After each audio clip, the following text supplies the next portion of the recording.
his body to the ground.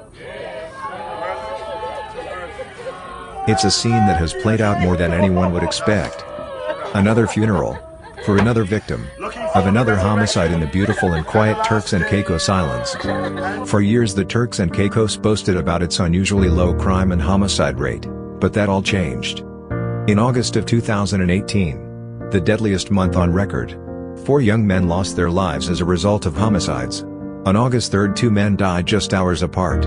Early that morning Judah Gale was killed at a local bar, and later that evening Terrell Hanfield lost his life after a car reportedly approached a group of men and discharged multiple rounds from what was believed to be high-powered firearms.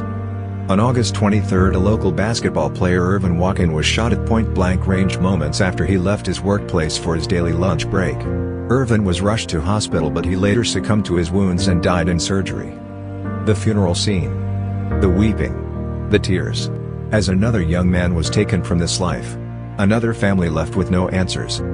On August 30th, a local man, Prince Brutus, who was known to police, lifeless body was discovered on Horseshoe Lane in the Bight Providenciales.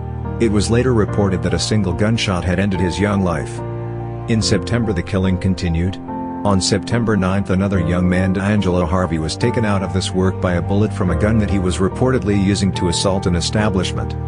Then came the October, when homicides in Turks and Caicos made international news. Tonight, it is the focus of a murder mystery. One of its guests, 61-year-old Marie Kunla, went missing last Monday.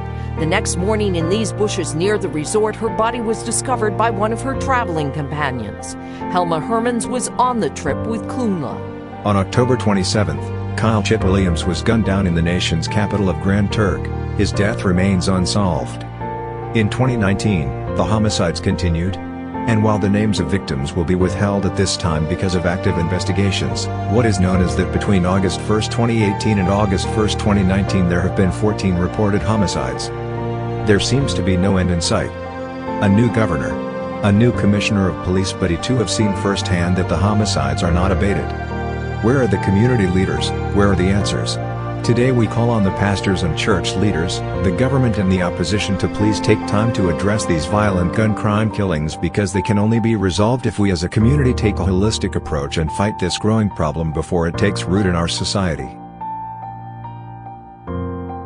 Authorities have told us basically nothing, which is very, very frustrating for the family. Very frustrating. This January, the State Department issued a traveler's advisory for Turks and Caicos because of crime, urging Americans to avoid walking alone at night and to not physically resist a robbery.